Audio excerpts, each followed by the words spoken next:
بسم اللہ الرحمن الرحیم۔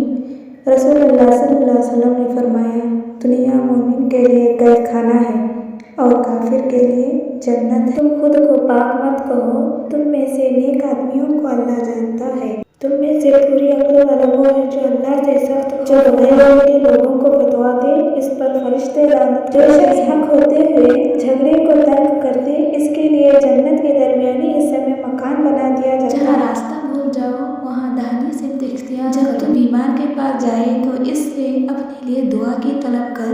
بیمار کی دعا ایسی ہے جیسے ملائکہ کی دعا۔ اپنے مریضوں کا علاج صدقہ سے رشتوں کے طے کرنے میں دینداری کو مقدم رکھو۔ بے شک اللہ تعالیٰ فحش اور فحاشی کو پسند نہیں کرتا۔ مہمان اپنا رزق لے کر آتا ہے اور صاحب خانہ کے گناہ لے کر برے ساتھی سے تنہائی اچھی ہے۔ میں نے جنت میں دیکھا کثرت سے وہ لوگ ہیں جو دنیا میں فقیر تھے۔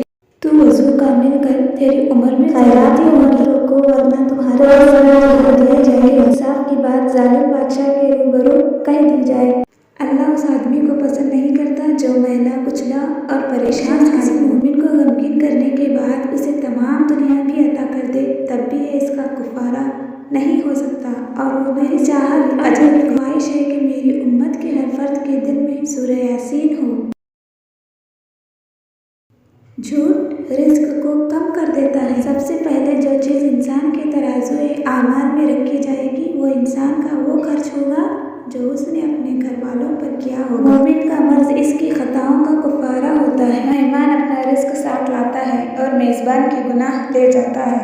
جو شخص مومن مردوں اور عورتوں کے لیے مغفرت کے لیے دعا کرتا ہے، اللہ تعالیٰ اس کے لیے ہر مومن مرد اور عورت کے بدلے میں ایک نیکی لکھ دیتا ہے۔ اللہ تعالیٰ ماں باپ کو ستانے کا گناہ نہیں بخشے گا۔